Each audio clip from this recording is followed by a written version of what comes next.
todos, né?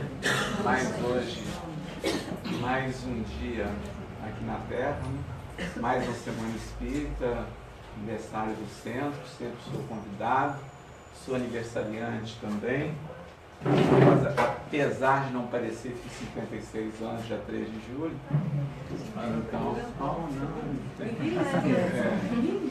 Já pedi a receita do elixir da juventude dele. Como bom canceriano, sou regido pelas emoções, né? E vou falar para vocês hoje tratando as emoções destrutivas.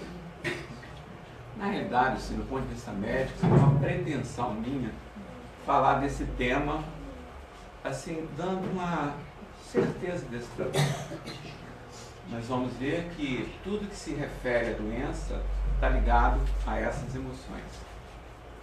A pessoa submetida a um estado de constante estresse, ela deteriora e abre uma porta da sua fragilidade, da sua vulnerabilidade. Então, desde um resfriado até o câncer, é uma doença ligada ao seu sistema imunológico, que é ligado às suas emoções. Então, a persistência de um corpo e de uma mente que está sempre sobre esse impacto vai abrindo essa vulnerabilidade aonde é seu ponto fraco. Bom, como fazer isso? Como evitar que esse dano seja com consequências mais dramáticas? Primeiro explicar para vocês o que são emoções destrutivas. Então aqui nós temos uma figura, às vezes nós que nos achamos assim, olhe, né? A gente se encontra nessa situação onde a gente não vê saída, não vê solução. Isso acontece com todos nós. E por que isso acontece? É porque houve uma fadiga de um sistema que tem que ser ativado para você reagir a uma situação adversa. Então, o seu filho está com problema, você está com uma dificuldade financeira, enfim, tudo aquilo que nos causa essa reação que a gente chama de estresse, ativa esse sistema. E você fica preparado para lutar ou fugir. E isso é fundamental porque estamos vivos hoje aqui por causa desse sistema. Nós desenvolvemos um medo de, ao perceber uma situação que nos ameaça, nós preparamos para lutar ou fugir. Acontece que antes, no passado, nós reagíamos por questões pontuadas, como procurar a caça, como aquela situação de uma adversidade. Hoje em dia ficou constante. É o trabalho, o estresse, da vida financeira, a vida afetiva e sexual. Porque, assim, tirando as grandes tragédias, os nossos problemas se localizam aí, na questão financeira e na sua vida afetiva e sexual. Porque isso mexe muito com o nosso sistema límbico e é onde que gera essas emoções. Então, mas o que seria essas emoções? Eu, como médico, pode ficar tranquilo, que eu vou explicar para vocês direitinho, com certeza que vocês vão entender. A pedagogia é fundamental vocês entenderem essa questão do estresse. O que é o estresse? Então, aqui no Atlas do Néter, que desenhou a medicina para todos nós, ele coloca esse indivíduo tendo essa reação no seu sistema neuroendócrino, uma reação de raiva. Essa semana eu tive alguns episódios de raiva, então eu me vejo nele. E é um processo de uma reatividade normal. O que não pode, é isso que eu quero que vocês entendam, é perpetuar essa mágoa, é perpetuar essa raiva, é perpetuar esse ciúme exagerado. Porque o ciúminho também é bom. Se sentir com aquele ciúme de você, mas aquele ciúme exagerado, ele causa danos em você complexos, né, numa relação. Mas um pouquinho de ciúme é bom, um pouquinho de raiva a gente tem. Então, é o exagero, o uso excessivo que nós fazemos dessas atividades é que nos causa doença. Então, ele está com raiva. Como ele fica com raiva? Ele fica com os olhos arregalados, as pupilas se dilatam, ele fica pálido, foge o sangue. Você viu uma pessoa discutindo com você com raiva? ela empalidece e os lábios ficam arroxeados. Você pode se preparar. Se ele for muito grande, eu acho melhor você correr, se você quiser enfrentar, porque ele está preparado para te bater, ou para fugir de você. Então, o sistema nervoso, então você tem aqui o hipotálamo, uma área que pesa 4 gramas no seu cérebro, então ele é dividido assim, a parte azul dele te acalma, ele é colinérgico.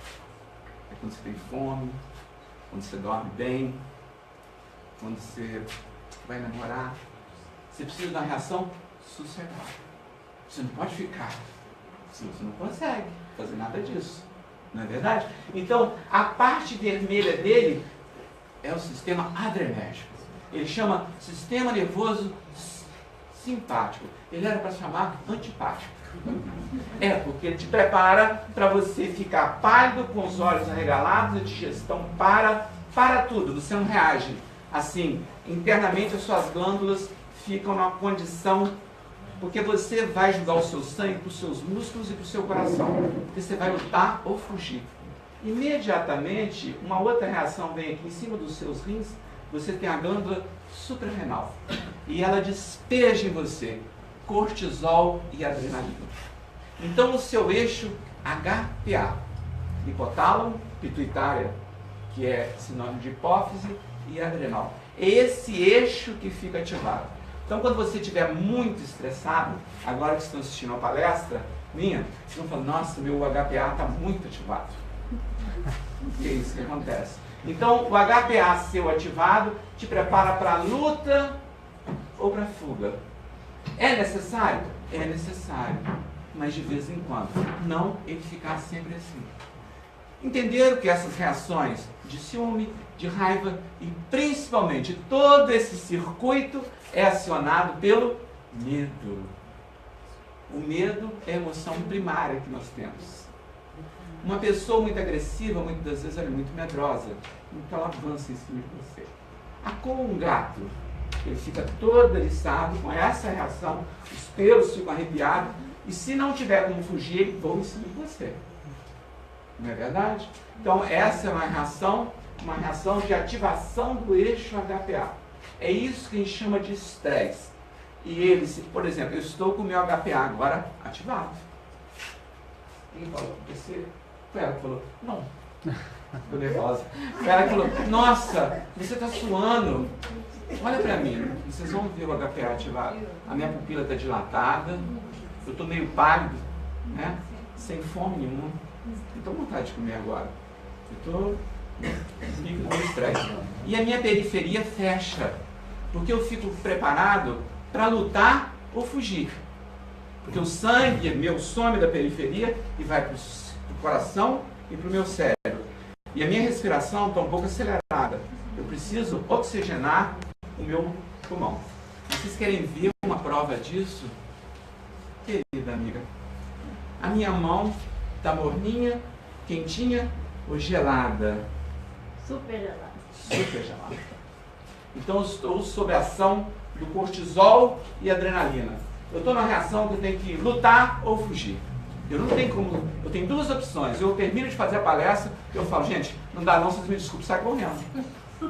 Eu fiz a primeira opção, eu vou fazer a palestra. Fiquem tranquilos. Mas o meu HPA está super ativado. É necessário que a hora que eu terminar essa palestra e nós nos cumprimentarmos, o meu HPA agora vai sendo desativado. Isso que está sendo estimulado simpático vai afrouxando e meu parasimpático agora vai dominando. A mão volta a ficar quentinha, a minha barriga começa a roncar, já vai me dando uma fome. Estou doido para chegar em casa e comer aquele pratão. Isso é saúde. E depois eu vou dormir, a estimulação colinérgica, o sono. Agora, se eu deixar isso continuar, e eu ficar aqui, querendo, controlando tudo, o que eu estou falando, será que eu estou agradando a todo mundo? E não se me cobrando. Vai terminar a palestra e eu vou assim para casa, com a mão gelada, sem fome, e ao deitar, eu não consigo dormir. Porque para você dormir, você tem que ter o quê? Uma atividade que sente. A insônia é resultado dessa superativação de cortisol e adrenalina. A área do cérebro, o VLTO, que fica aqui, que é uma ativação do sono, ele é inibido pela quantidade de adrenalina, cortisol, dopamina e noradrenalina do estresse. Então, pessoa com insônia é uma pessoa que tem um HPA ativado. Qualquer coisa incomoda ela. Ela tem que deitar, o lençol tem que dar dobradinho do mesmo jeito, o vizinho não pode falar nada. Tudo tem que estar perfeito, senão ela não dorme. Verdade ou mentira? Quem tem insônia sabe como é que é. Qualquer coisa atrapalha. Então, essa é uma pessoa ativada. Ela tem o HPA dela ativado, né? Vocês entenderam, então, que essa ativação constante nos desgasta. Isso é o estresse. Isso é o resultado das nossas emoções. Bom, e aí? E aí, por que isso acontece? Porque às vezes a gente assiste uma palestra e a gente fala assim, vamos pensar positivo, elevar nossos pensamentos. Não, eu sei, isso está ajudando vocês aqui. Mas nós não somos preparados para isso, do ponto de vista da sua neuroanatomia. Olha como que isso funciona.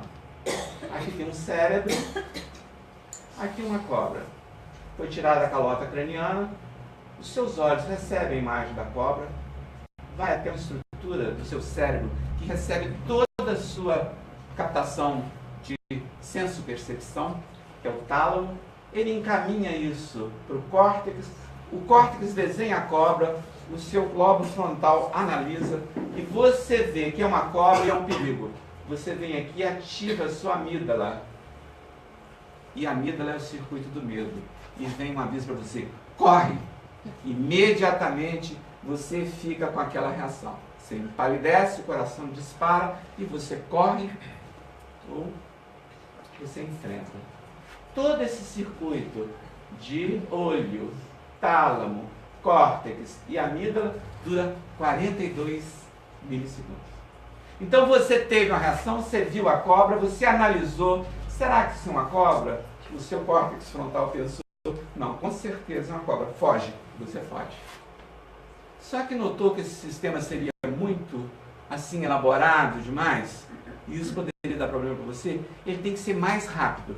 Então, o que acontece? O estímulo vem, chega aqui no tálamo, a amígdala, que é responsável pelo disparo do medo, ela sequestra esse estímulo. E ela pega esse estímulo aqui, sem deixar a sua cabeça, o seu córtex pensar. E ela fala, corre! E você corre. Para esse circuito assim do medo e de você reagir quando vê uma cobra, seja... Porque senão, pode ser uma cascavel típica, você começa a analisar. Ser muito cortical, eu acho. Parece uma fêmea. Mas será que esse barulhinho do cachorro... Será que isso é uma cascavel venenosa? Ela te pica. Então você tem que ser reativo nesse caso. Porém, esse sistema desse sequestro dura 12 milissegundos. Então nós somos preparados para reagir em 12 milissegundos. E para pensar, você gasta 42 milissegundos.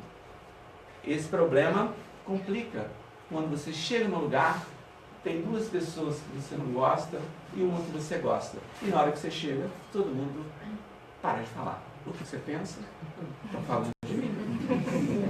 Então, você tem duas reações. Ou você analisa aquilo, ou você... E o que a gente faz? Estão falando por quê de mim? Quem são vocês? Você então... E aí você sabe que, como diz, né? Faz o barraco. Depois que passa aquilo tudo, aquela outra que gosta de você te chama, olha, você fez uma besteira, ninguém estava falando de você. Então esse padrão de reatividade nosso, ele faz nós ficarmos muito reativos. Daí porque é difícil o controle, ou seja, é impossível o controle. Porque você promete 1000 coisas, mas na hora de você agir, como você é? Reativo. Aquela última briga que você teve, aquele ciúme que não tinha lógica. E você depois se discutir e perder uma noite que poderia ser uma noite de love, né? Não, ficou só na briga, aí não sei o que. Aí depois você repensa, você fala, não, eu tenho que mudar, senão eu vou acabar com o meu casamento. Muito bem. A hora que tiver uma nova oportunidade para você, o que você faz? Você conta, não, de novo você é reativo. Entender o sistema? Por que é difícil? Falar é fácil, difícil exemplificar, diz Albino Teixeira na psicografia de Chico Xavier. Então todos nós estamos aqui, eu fui extremamente reativo essa semana, com a situação que vivenciei. Claro que me segurei, falei, não, a minha amígdala não pode me assumir. Eu falei, e aí? Olha, a única forma de você melhorar isso aqui é... Extraindo a amígdala. Ótima pergunta. Gente, tudo que nós temos é necessário. A amígdala que eu chamo, não é daqui não, é que fica no lobo temporal. Tem aproximadamente 2 centímetros, fica de lado de cada lobo temporal. Então tem um paciente que desenvolveu um câncer na região da amígdala dele. Um tumor. Foi retirado as amígdalas. O que aconteceu com ele? Ele ficou insosso. Então, estava assim. Reação nenhuma. Ele, homem, passava uma mulher linda, viu o quanto ele ficou doente. A mulher dele não tinha ciúme mais nenhum. Você viu? Olha. É melhor o outro, né? Que você tem medo, não é verdade? Porque senão fica um negócio, né? Você fica com alguém e daí vocês não são inocentes. Vocês já imaginaram o que vai acontecer? Né?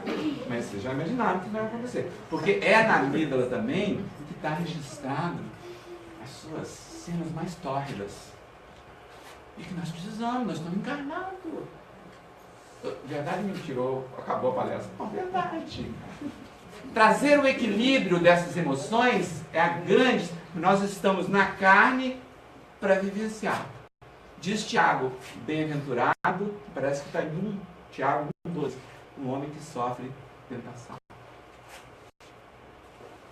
Tem gente que fala, Deus podia me levar à tentação. Vai, leva a sua. Eu não quero que tire a minha tentação. Deixa que eu controlo com os meus mecanismos reguladores. Mas onde estaria o mérito de eu vencer uma tentação? Então, se a pessoa retirar minha amígdala, de jeito nenhum. Então, essa é a nossa luta. Boa pergunta. Existem casos em que o paciente já foi preciso tirar a amígdala e ele ficou insosso. Sem emoção. A vida deixou de existir. Então, esse padrão aqui, e como que a gente faz para aquietar a amígdala? Nos transtornos a gente precisa de uma boa medicação. Guardem isso para vocês. Nós precisamos tomar medicação correta quando nos desajustamos. Pensamento positivo é muito bom, uma oração sempre ajuda, mas o cérebro precisa ficar mais quiescente. Chico Xavier tomava 22 comprimidos. Vamos refletir sobre isso. E o médium João de Deus desenvolveu um câncer no estômago, foi operado, não fez tratamento, e está ótimo. E ele trata cirurgicamente cânceres inoperáveis. E a pergunta, só na revista Veja agora, e a pergunta do repórter é óbvia. Como que você, que cura as pessoas, teve essa doença e teve que submeter ao tratamento, quimioterapia, vomitar, passar mal? Quem já teve aqui sabe o quanto é difícil. E ele voltou para o repórter. Dificilmente um cabeleireiro corta o cabelo dele. É outro que corta. O tratamento médico é fundamental. Tive a oportunidade de cuidar de muitos doentes sofridos meus. Precisei passar pela porta do sofrimento, da quimioterapia, para entender melhor aqueles que me procuram. Brilhante resposta. Então, esse que vos fala tem várias emoções destrutivas. Se eu estou aqui, é porque eu sou mais necessitado. A minha boca está muito mais próxima do meu ouvido do que a de vocês. Então não existe privilégios. Privilégios nenhum. Então, outra coisa que você pode ver, do ponto de vista científico, aí tem uma coisa no meio religioso, que é a meditação. A meditação nada mais é do que um treinamento para você deixar a sua amígdala e outras estruturas encefálicas, como o tálamo, relacionado ao estresse, ficarem mais quiescentes. Tese de doutorado na Unifesp, onde fiz o curso de sono, né? O professor lá que fez a tese de doutorado dele foi sobre meditação e gravidez de alto risco. Então isso já está bem documentado. É uma forma, o que é a meditação? É um jeito de você colocar o seu pensamento numa coisa que não tem lógica. É uma concentração num ponto, numa âncora sua, por exemplo, respiração. Eu faço há 4 anos. É por causa disso que eu agora consigo fazer palestra. Eu sou muito melhor palestrante do que antes, sem dúvida nenhuma. Porque eu fico estressado, mas a minha amígdala agora é muito mais quiescente. Eu tenho mais domínio dessa situação. Eu suporto melhor o estresse. Então isso envolve treinamento. Tudo que você foca atenção, vamos supor, vocês estão aqui me ouvindo na palestra. Aqueles que vão curtir mais é aqueles que focalizar mais atenção nessa palestra e apreciar a palestra. Mas tem alguns que estão aqui me ouvindo e a cabeça está no fio, está com problema, não sei o que, eu não sei o que eu estou fazendo aqui, afinal de contas vai me levar aqui, não sei o que. A mente dele não para. Então ele não curte. Nada que você faz com atenção, você não curte. Você não aprecia. Então a meditação é um treinamento para tudo que você for. Então você medita na hora que você malha, se você concentrar a sua atenção na sua respiração e na força do músculo que você está utilizando. Na hora que você vai comer, se você atender ao paladar que você está tendo e colocar a âncora ali na comida e no paladar, isso o que é isso? Extremamente colinérgico. A digestão acontece muito melhor. Então a meditação é uma saída. O médico com essa interface espiritual que pode aquietar a sua mente. Então, vocês entenderam por que é difícil, então. Você tem a estimulação, seja ela de qualquer natureza, visual, térmica, dolorosa, que chega até a amígdala, que vai até o córtex, e você tem interpretação, e você faz uma reação. Então, assim é você enfiar o dedo, espetou o dedo na gaveta, imediatamente a sensibilidade térmica dolorosa chega até o tálamo, e seu tálamo vai até o córtex e fala, tira o dedo, e você tira. Então esse circuito ele tem que ser muito rápido, mas quando ele fica rápido demais e sua amígdala é muito ativa, você fica muito reativa. Entenderam esse circuito? Que para você ver, sentir um estímulo, pensar, analisar, são 42 milissegundos. Para você só reagir, 12 milissegundos. Então tenha um pouquinho de paciência com vocês. Peguem vocês no colo. Não é fácil. Ah, eu não queria ser assim. Pois é, então. Mas com treinamento, com meditação, isso que nós estamos fazendo aqui, isso dá uma amígdala mais calma. Então, quem está curtindo a atenção na palestra, está meditando. É igual dançar, né? Minha mulher estava falando, dançar é o quê? É meditação a 2. Eu aprendi a dar uns passinhos agora, que a gente quer agradar. Nunca você vai conseguir agradar uma mulher mais que dançando com ela. Agrada mais do que qualquer coisa. Incrível, mulher adora dançar. Então quando você dança, você vai no passo básico mesmo. Mas se você vai e volta, vai e volta, vai e volta, fica a atenção aqui. E nisso que acontecem os problemas, porque senão você vai errar o passo. E além do que rola. Então, é claro, porque tem afeto localizado, sem preocupação. Entenderam que dançar, por que dançar? Agora vocês estão entendendo a questão de acalmar a amígdala. Espero que os homens aqui, porque eu não dançava de jeito nenhum, era um chá de cadeira que ela tomava, coitado. Né? Não, mas essa, eu já ia falando, só essa, hein? E assim a gente vai. Agora não, né? Essa também é boa. Aí essa, e aquela, e aí a sua cabeça, né? Distrai. Distrai, eu falei pra caramba. Então, o sequestro da amígdala.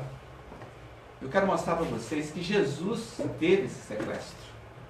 Então, quando ele entra no templo, e lá ele vê comércio e grana, dinheiro, ele fica empalidecido, agressivo.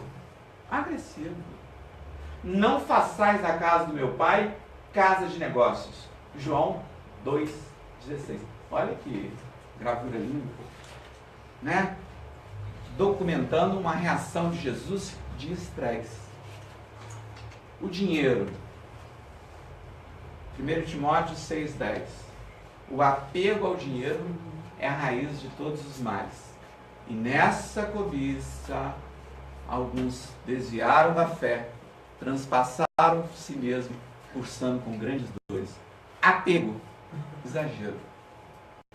Porque o dinheiro é o sangue da sociedade. Vocês vão ver isso. Tratar o dinheiro com equilíbrio, você tanto que, vamos supor, um paciente que chega ao consultório e se ele traz um padrão comportamental de não controlar os seus gastos, você já encaixa ele numa patologia, mais ou menos, que é o transtorno bipolar. Não é? E a pessoa vive com grandes dramas na vida.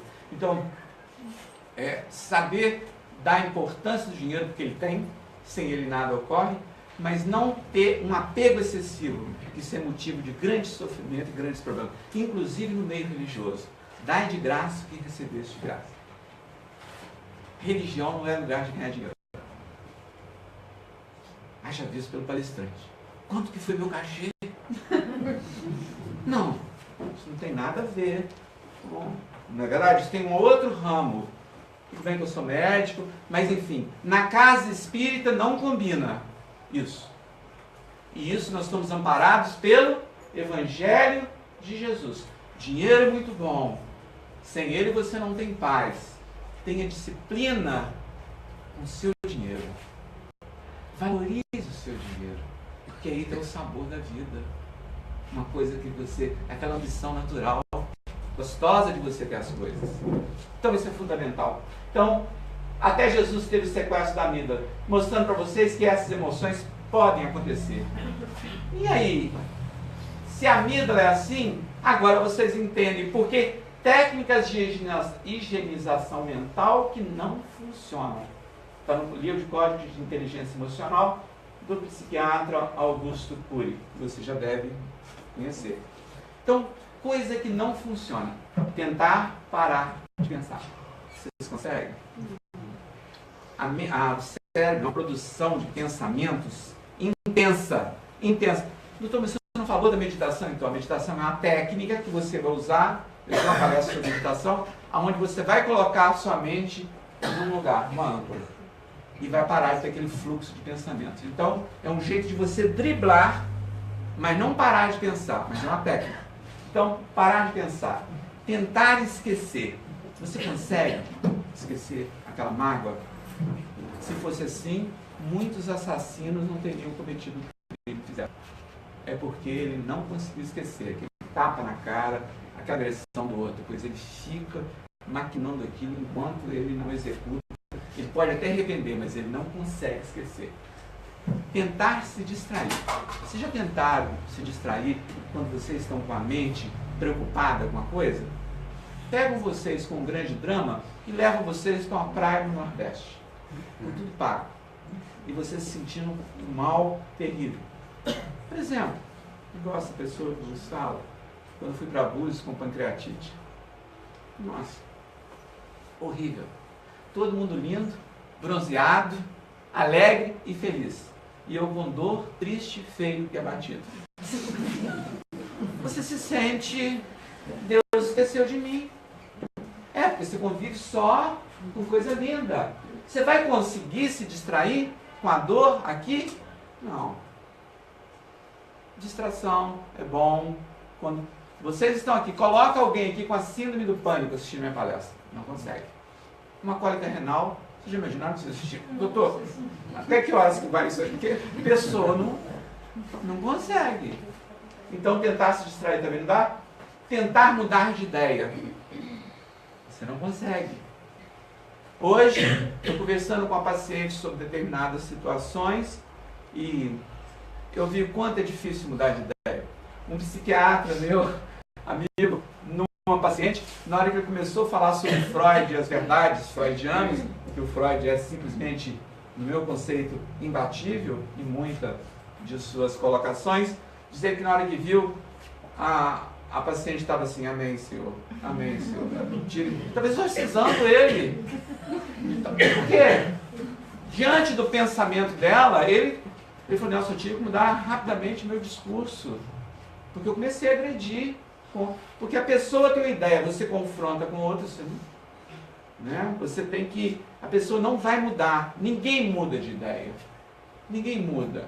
Já diz Jesus em Lucas 6,45, a boca fala e que está cheio o coração. Aqui estão os seus desejos. Você só vai fazer o que você quer, não o que falam para você. Você já definiu nessa questão do desejo. Então, e aí, como é que se trata? Primeira coisa, medicação correta com ajuste de dose. Então, se você não deu certo no seu médico, é porque você tem um padrão de reatividade muito grande e ele vai ter que ter mais, assim, paciência de procurar o seu remédio. Depois que ele achou o seu remédio, ele vai ter que ajustar a dose, sabendo que aproximadamente um percentual, que me parece não sei quantos, aí, não sei se 10% ou 5%, eles têm um padrão de reatividade altíssimo e eles não conseguem tomar medicação. Isso é uma verdade. Né? Tem gente que você dá, por exemplo, um antidepressivo, dá 10 miligramas de paroxetina, ela sobe na parede, fica lá em cima. Tamanha reatividade que a pessoa tem. Então, são pessoas difíceis de tratamento, que tem, mas, primeira coisa, medicação correta e ajuste de dose. A psicoterapia, que é metabolizar as ideias, né? A prática diária da meditação, que eu dei aqui uma visão para vocês do que é a meditação, e a abordagem espiritual conforme a crença espiritual.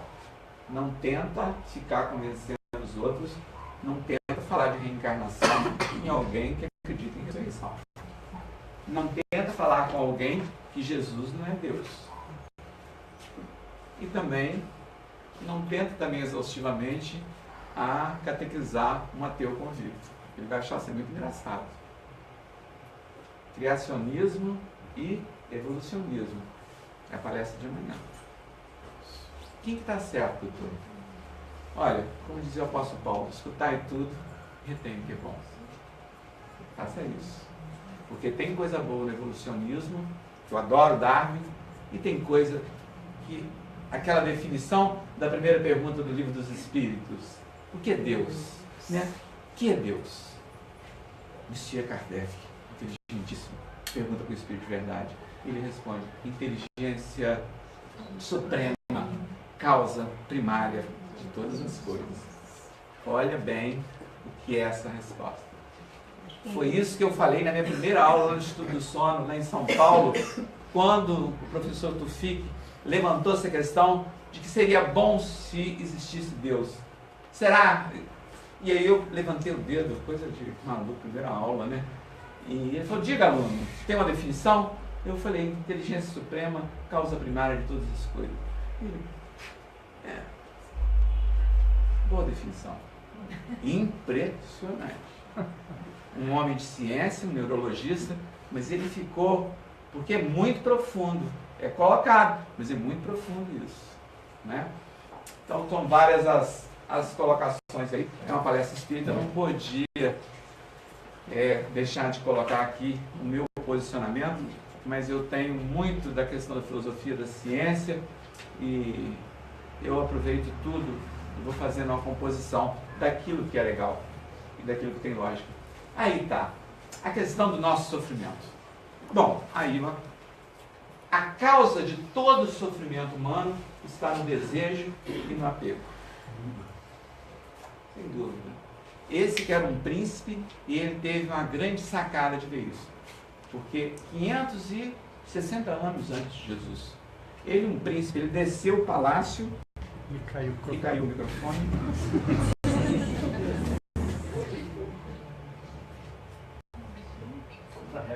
Nossa, eu sou muito paparicado, né? Deu? Então, quando Siddhartha Gautama, era assim o nome dele, ele desceu o palácio, ele vivia no conforto do palácio, e ele passa e vê as 3 impermanências da vida. Ele vê um velho, tem solução para a velhice? Eu sou geriatra. Não, é um processo progressivo, degenerativo e irreversível. Você ameniza, mas não tem jeito. Ele vê uma pessoa com doença terminal, uma doença grave, sem cura, e ele vê depois um corpo envolto num sudário de linha branca. E olha para aquilo e ele vê as 3 impermanências da vida. A velhice, a doença e a morte. Ele entra dentro do palácio e vê um eremita com uma visão, num sorriso lindo. E ele confronta aquilo. Ele tira tudo, entrega para o pai dele e fala: eu vou em busca da verdade.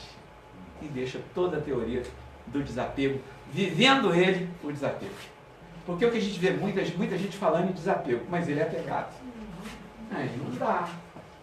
Você tem que ser coerente com aquilo, tem que encurtar a distância entre falar e fazer. O que é a grande diferença. Então, como o Buda fez isso? Então ele fala isso aí. A causa de todo sofrimento humano está no desejo e no apego. O desejo, ele existe dentro de nós. Não tem jeito. Se vocês tiverem desejo de vir aqui fazer essa palestra, de estar aqui ouvindo minha palestra. Mas o desejo exagerado, ele causa emoções destrutivas e sofrimento. Mesmo naqueles desejos mais edificantes, você tem que ter o quê? Uma sensibilidade, um equilíbrio. Note bem que nós não vivemos sem desejo. E o desejo é que alavanca tudo. Mas ele precisa passar por o quê? Uma disciplina. É o que o espírito de Emmanuel fala naquela página. Zelo próprio. Lava teus pensamentos no esforço diário dos ensinamentos do Cristo. Não te cristalize. Mude as suas atitudes. Porque há micróbios intangíveis que detonam e paralisam a sua alma por anos e anos a fio. Então, lavar seus pensamentos o tempo todo, numa luta constante, em que a sua amígdala pulsa para a sua impulsividade, seja o desejo de qualquer natureza, na sexualidade desregrada, na voracidade em ganhar cada vez mais, porque isso é uma coisa muito da amígdala, e seu córtex age tentando minimizar isso. Eu estou conseguindo passar isso para vocês? Que a questão desse equilíbrio é uma luta constante e existe dentro de nós? Dizia Jesus em Lucas 17, 21, o reino de Deus está dentro de vós. A luta é constante com a gente mesmo. Se o maior inimigo, já dizia, você não é combatente. Vocês e para mim. Então, na série psicológica de Joana de Ângeles, Joana coloca: o desejo é um corcel desenfreado, que produz danos e termina por ferir-se na sua correria insana. É verdade.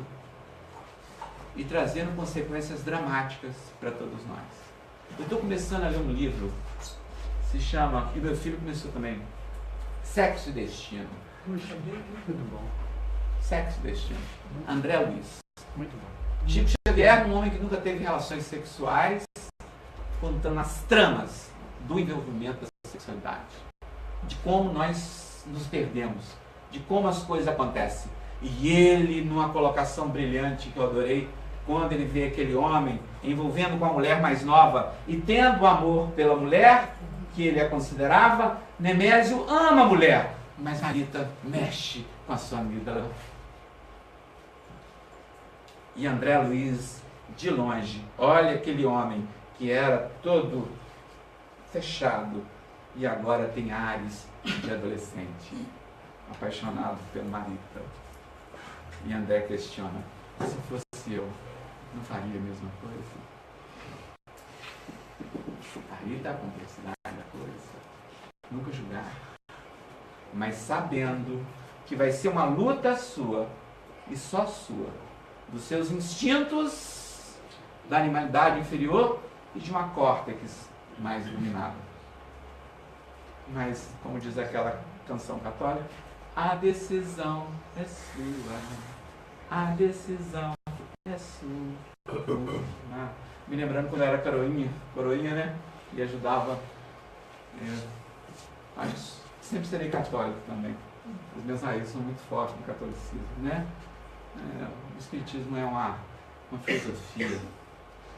Me tornei, que quando diz Jesus, conhecereis a verdade, e a verdade vos libertará. As minhas emoções ficaram mais controladas. Eu passei a entender melhor as dores minha e dos meus pacientes. Aqueles que, como diz o Tim Maia, enquanto uns vêm só para sorrir, outros só para chorar. Mas é preciso que você tenha um sonho. Um sonho azul. Azul da cor do mar. Verdade, Tim Maia. Verdade. Extremamente reativo o Tim. Não é verdade? Mas hoje o Tim, que já encontra-se no mundo espiritual, eu faço essa homenagem àquele que teve atitudes brilhantes. Acho que a palestra já saiu, que agora eu já não sou mais eu totalmente. Eu não tenho o menor controle sobre isso agora. Eu falei do Tim, e o Tim veio aqui nos meus pensamentos, e naquele dia que aquela mulher, que ele era apaixonado por ela, e que ela largou ele, e como fonte para aquele que tem emoções, ele transforma a dor em músicas lindas. E às vezes ele cantava, e ele falava, me dê motivo. Porque ele deu um chifre. E ele estava lá no estúdio, cantando, quando vê ela lá fora. Quando ele olha para ela, a amígdala assume, não é verdade? Aquela coisa toda, aquela coisa, né, que vocês sabem. Mas na hora que ele olha, ela estava grávida. E ele falou, para tudo. Ele chegou lá fora, olhou para ela olhou para ele.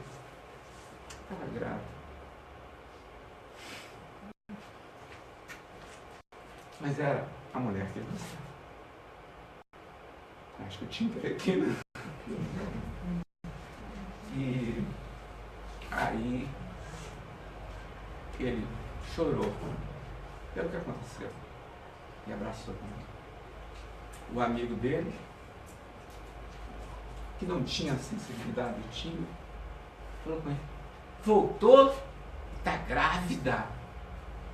E o Tim, que tinha esse lado bom, o Tim era totalmente, vocês sabem, a vida ligada. Ele falou, e que culpa tem a criança, meu? Vou criar como meu filho. É meu. Eu gosto dela. E daí? E criou. E o filho adora ele. Bonita atitude. Né? Fica a minha homenagem ao Tim Maia. Não é? Não foi à toa que eu vi essa música. Nada foi à toa essa semana. Então, o desejo. Nascemos para morrer. Conhecemos pessoas para as deixar. E ganhamos coisas para perder. Duro, mas verdadeiro. Você não é dono de nada. Nada te pertence.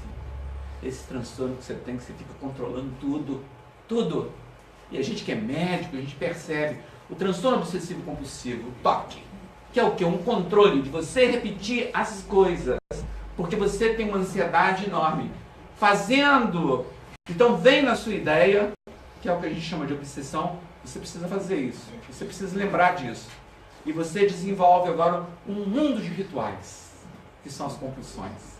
E você repete, subrepeticiamente aquele ato. Na hora dá alívio, depois volta de novo.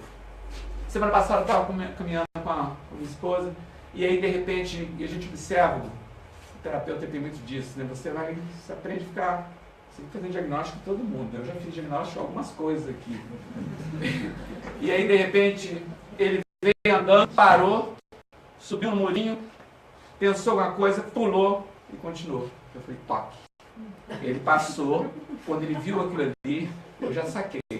Veio na cabeça dele, se eu não subir ali e pensar e sair e pular dali daquele pulinho, algo errado vai acontecer comigo. Ele não consegue. O gato preto atravessando na sua frente. Então cada um tem uma... Então o toque nada mais é do que essa coisa do espírito controlador, do apegado, disso. E tem que lembrar disso. E isso precisa de tratamento, de ajuda. Não adianta você falar, ele sabe que é ridículo fazer aquilo. É ridículo. Ele sabe.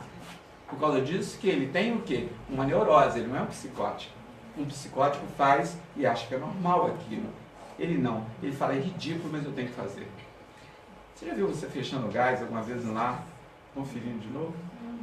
Quantas vezes eu saio do carro, aperto o alarme e lá na frente eu dou mais uma apertadinha? Verdade?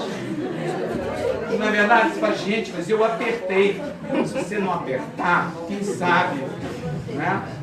Então, é o apego. Então, as patologias, elas estão ligadas aqui ao nosso apego. É um tratado de medicina. Quanto mais você se desliga, foi o caso de Buda, mais felicidade você se encontra. Acontece que cada um tem um padrão evolutivo. Vocês estão entendendo? Que isso existe, e esse apego nos faz sofrer? Nos faz, mas como desapegar? Grande sacada para a humanidade. Não existe fórmulas prontas. Mas o apego é um sofrimento. A primeira demonstração de lucidez e equilíbrio da criatura é a satisfação ante tudo o que a vida lhe concede. Diz lá em 1 Tessalonicenses, me parece 5,18, em tudo dai graças. Essa é a vontade de Deus em Cristo Jesus. Diz Emmanuel, o sofrimento, aquela doença que te acontece, são oportunidades de aperfeiçoamento. Uma doença jamais vem para te castigar. Uma doença vem para você encontrar significado na vida. Pode ter certeza disso. Por mais difícil que seja a situação, e muitas das vezes um corretivo de rota, você estava indo para um caminho que a sua alma ia se comprometer. Como diz Jesus lá em Marcos 8,36, de que adianta ter o mundo a seus pés e perder a própria alma? Então, entender a doença como algo diferente. Entender a doença como algo diferente. Seja que for, seja para você ficar aqui ou quando você tiver terminal e não tem mais o que fazer. Se você tiver essa noção do significado da doença, verdadeiramente esse é o nosso exercício, porque todos nós vamos morrer, concorda? Eu estou dando essa palestra aqui para vocês. Daqui a uns tempos eu vou dar essa palestra para vocês no mundo espiritual. Vai ser muito legal. Nós já vamos ter desencarnado. Timaya vai estar lá. Hein? Timaya vai estar lá. Timaya, poxa, tem que abraçar. Valeu, sim, aquele dia, valeu! Todo mundo malha, eu e você foi lá e dentro do centro espírita, bom. Demais, hein? Senti lá no mundo espiritual. E eu não consigo falar assim, isso tem uma coisa rolando aí. Não é verdade? Porque o coração dele se encheu de alegria, de esperança. Olha os pensamentos que a gente teve aqui com relação a Timaya. Nem vou continuar falando, senão eu choro de novo. Porque isso chega para ele como um bálsamo. São coisas muito bonitas que ele fez aqui na Terra. Que nós, como diz o filósofo Emerson, falarei tudo que souber de bom de um homem. Vocês já notaram quando a gente fala mal da pessoa, não, troço ruim na gente, mesmo que o outro não preste. Aí você fala, complicou. Não fala mal dos outros, não. Não julgue ninguém. Amanhã você vai fazer coisa pior do que o outro está fazendo. Haja visto na política.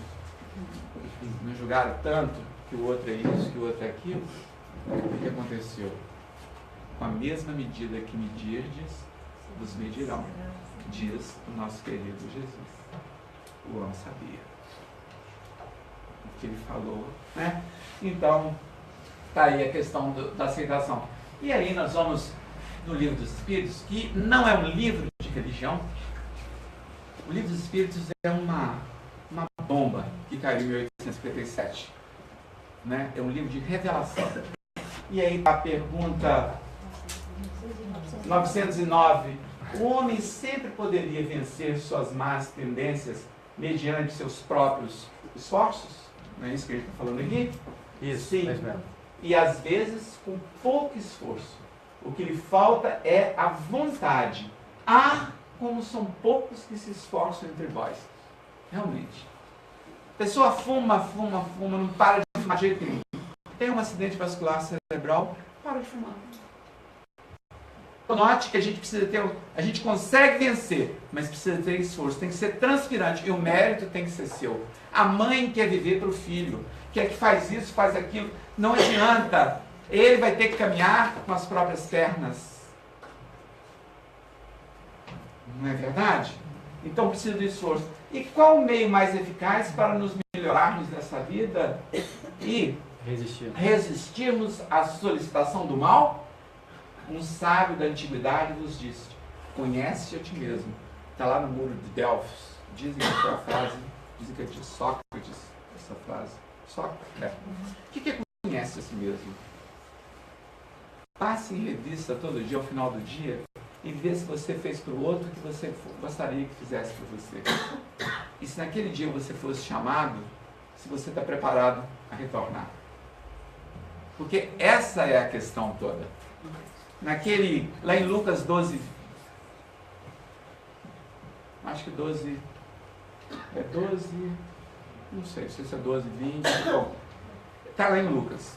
E Jesus conta aquela parábola daquele homem que acumulou muita riqueza, e ele plantou, e cresceu, floresceu tudo. Ele falou: o que eu faço com isso tudo? Ele armazenou silos, e depois que ele viu tudo, bastante coisa, note que é um exagero, né? E aí uma voz veio à noite e falou no ouvido dele: louco, esta noite pedirão a tua alma. Porque ele tinha falado: agora eu posso curtir a vida porque eu tenho tudo. Você não tem nada. Tudo que você tem é aquilo que Buda disse. Um livro, O Cordeiro de Deus, Agonia e o Sofrimento de Jesus, Charles Swindoll. Esse livro eu trouxe 7 unidades de presente para vocês. A venda do livro é para o centro. Hoje tem alguma coisinha para a gente comer? Tem? Então, eu acho que aí já paga a despesa. A gente vem aqui, não é verdade? Então, esse livro é de um pastor evangélico lá dos Estados Unidos, que eu gostaria muito de escrever, e ele coloca, esse livro conta o sofrimento de Jesus, desde a época da hora da ceia até o Gólgota. Leiam, está aqui o livro. Ele faz um estudo minucioso do que rolou com Jesus. Porque nesse momento, Jesus teve o que Jesus teve? No jardim do Getsemane, o que aconteceu com Jesus? Ele teve uma reação, por quê? De cortisol e adrenalina. Ele suou sangue. Está lá registrado. Na hora que, porque ele prometeu as coisas, mas quando chegou a hora dele, ele falou: pai, vim para essa hora, mas salve-me dessa hora. Não é assim com a gente? Quando vai chegando aquele sofrimento, você percebe o que vai acontecer com você? Então, nessa situação aqui, ele fala: minha alma está cheia de tristeza até a morte. Meu pai, se possível, afasta de mim esse cálice. Jesus, Mateus 26, versículo 38. Tirado daquele filme Paixão, essa foto extremamente impactante, de uma reação adrenérgica máxima. Ele teve aí o que a gente chama de hematidrose, ele teve suor sanguinolento. Um fenômeno raro na medicina, só para a pessoa que está em alto desespero, o máximo do estresse. Entendeu por que ele pode falar de estresse e de cruz? Porque depois ainda vem a crucificação. Mas esse foi um grande sofrimento dele. E aí o que acontece? Agora eu vou dar para vocês a saída para a gente melhorar todos os nossos problemas. Não é? Quando ele entra em desespero, um anjo aparece para ele, nessa imagem linda. E o anjo aparece para ele e ele fala: as coisas não são da minha vontade, então. Todavia não se faça a minha vontade, mas a tua. Então lhe apareceu um anjo do céu que o confortava. Então está aqui. E ele teve o quê? A humildade. É isso que eu tive que ter essa semana, para transportar o que nós passamos no nosso cotidiano. Humildade, para não querer as coisas do seu jeito. Aceitar as coisas como elas são e a pessoa como ela é e a vida. Senão você vai querer mudar tudo e você sofre horrores. Então, nesse momento, qual o segredo para a gente suportar as emoções destrutivas? Primeira coisa, a nossa humildade, que nós não temos. Nós relutamos muito. Claro que nós precisamos, a nossa patologia precisa ser ajudada. Aí o que acontece? Entra um anjo. Quem que é o anjo? Pode ser sua esposa. Pode ser o seu médico. Então a figura do anjo é aquele que vai te conduzir naquele sofrimento. E o segundo passo é a sua humildade. Então, às vezes, você tem uma coisa que o médico faz o diagnóstico e tira aquilo. Às vezes, você tem a apneia do sono. Você não entende porque você é cansado, sonolento e impaciente e irritável. E você pensa, mas o que é isso? Eu estou sempre cansado, sempre irritado. E aí um diagnóstico brilhante, tira aquilo com a mão. Estou te falando porque minha área de atuação é sono também. E eu já consegui tratar assim, pessoas com uma gratificação enorme. Porque aquilo remove, não é remédio. É você tirar essa causa. Porque quando você tem esse problema, o que acontece? O eixo HPA é ativado. Daí você fica muito cansado, muito reativo. Entendeu? Então, numa situação de um grande sofrimento e um grande estresse, você precisa de um anjo para te ajudar. Sem um anjo não dá. Nem o Jesus deu. Ele precisou de um anjo. Então, você precisa de uma ajuda. E depois você precisa de mais um pouco de humildade. Você pode estar com câncer terminal metastático. Se você tiver humildade, você vai entender e agora você tem uma expectativa que não é a expectativa mais de continuar aqui. É agora transcender. Por causa disso que espiritualidade faz bem para o paciente. Porque morrer todos nós vamos. Mas essa compreensão alivia muito. Porque o medo e o pavor da morte e acabar tudo e aquele desespero, qual a finalidade disso comigo? Daí porque existe muito suicídio na idade mais madura e principalmente entre os ateus. Porque para pensar, a velhice já é uma coisa muito difícil. Concordem comigo? É um sofrimento atrás do outro. Se você está aqui, você pode acabar. Para que você vai sofrer mais? E se você é materialista? Um espiritualista pensa diferente. O suicídio é menor dos espiritualistas. Até existe. Porque às vezes a pessoa não suporta. Isso é verdade. Nessa cena linda aqui, depois que ele passou por aqui, ele teve humildade, ele se ilumina. Nessa foto maravilhosa. Pilatos ao fundo. Agora ele fala, eu lavei as minhas mãos. De certa forma, muitos continuam fazendo isso, mas Pilatos não tinha a capacidade de defender Jesus. Ele até tentou. Vocês sabem por que ele tentou? Não é porque ele é bom e justo, não. É porque ele tinha uma mulher que chamava Cláudia. E a Cláudia, quando ele armava, ela tinha sonhos com ele nas armações dele. Porque Pilatos era mulherengo, inveterado, ele governava a Judéia, com mão de ferro. E um homem dotado de impulsos. Na sexualidade não seria diferente. Então ele traía a Cláudia, e quando ele chegava em casa, ela falava, Pilatos, tive um sonho horrível com você, você me traía com vários Pilatos. Ele fala, mulher! Isso está no livro Há 2000 anos, Psicografia de Chico. E depois ele pensava, que mulher é essa? Que tudo lhe conta no sonho. Então, quando Pilatos está lá julgando Jesus, a Cláudia manda falar para ele. E alguém vai lá, isso está lá em Mateus 27, 19, me parece. Fala no ouvido dele. Cláudia teve um sonho horrível. Não se envolva com esse justo. E muito ela sofreu por causa dele. Ele fica aturdido. Ele sabia que ele tinha que dar um jeito, mas ele não conseguiu. Bom, Jesus desce as escadas, com a cabeça iluminada, consciente de que ele ia enfrentar a sua cruz. Com todos nós, vamos enfrentar. O sofrimento, ou já sofreu, ou vai sofrer. E nos aguarda. E é uma libertação. Ele desce, todos fugiram, mas essa está aqui, à espera dele. Maria, a sua mãe. Todos fugiram com o quê? Com medo. A única forma de vencer um medo terrível é o amor incondicional da mãe.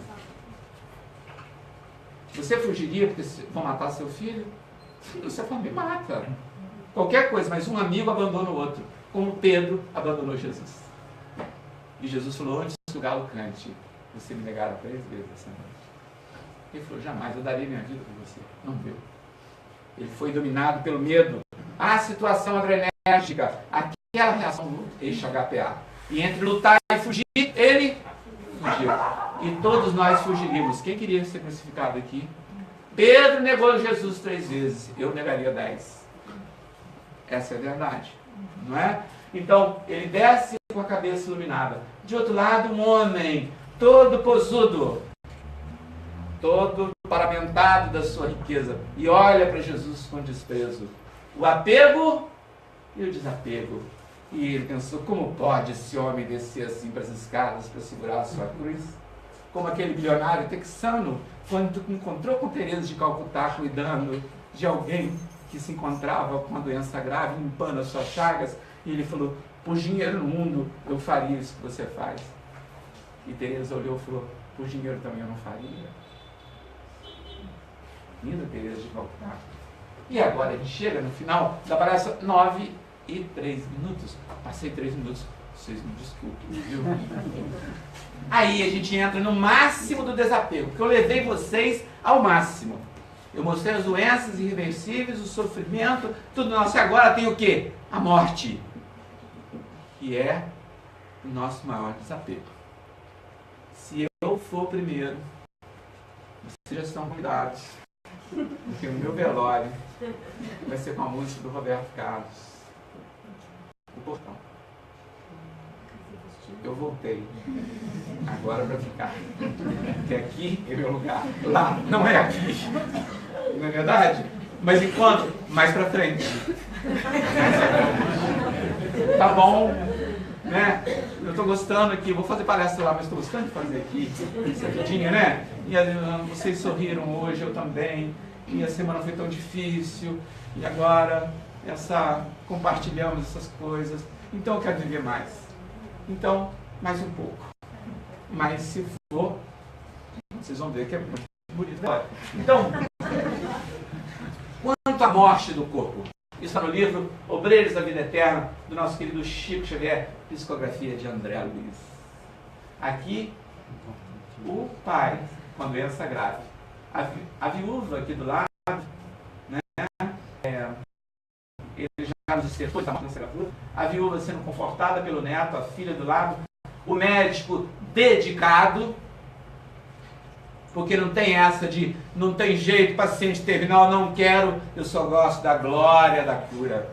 Não, você vai se manter ali, porque vai chegar o teu dia, você pode ir para Harvard, para a Clínica Mayo, nada vai voltar dentro do caixão.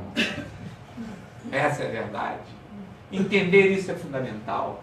Médico dedicado, aquele que não abandona o seu doente, que conforta com palavras lindas. Porque a medicina diz o nosso pai medicina Hipócrates, curar alguns, aliviar muitos, confortar todos. E o médico permanece fiel aqui. Desse lado, o lado da tristeza. Do outro, ele sendo recebido, os dois, aqui, os perispíritos de todos, no colo da mamãe querida, que o recebem já ainda inconsciente. Do outro lado, a outra assistência espiritual, André Luiz está aqui do lado. Esse é o médico terreno. Quanto à morte do corpo, não pense nisso. Para que pensar em morte? Quando chega lá no meu consultório e começa a falar em morte, muda esse assunto. Você entrou com um problema só sem ele, porque isso não existe. O Espiritismo matou a morte. Não é verdade? Então, quanto à morte do corpo, foi isso que eu falei para minha mãe na morte da minha irmã adotiva. Tem que funcionar em casa. Você não pode falar bonito para os outros e faz escândalo no velório da família. Para com essa bobeira. Aonde tem muito escândalo, tem alguma coisa errada. Viúva que ama muito o marido e tudo, fica silenciosa e lágrimas contidas. Começou a gritar muito, alguma coisa errada. Verdade. Demonstrações de afeto, de amor, são coisas intimistas. Não precisa ter exagero. De falar que ama tanto assim. E o povo acredita. Então, gente, eu estou no final da palestra. Essas emoções que vão e que voltam. Quanto à morte do corpo, não pense nisso, guardando a convicção de que ninguém existiu no mundo sem necessidade de enfrentá-la.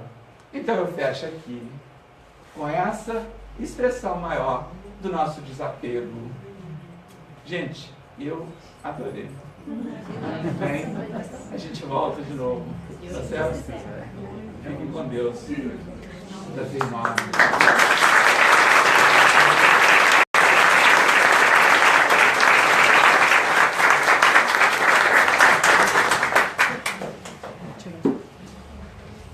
Agradecendo então primeiramente a Deus, nosso Pai, pela oportunidade de podermos estar aqui esta noite e ouvirmos esta palestra, né?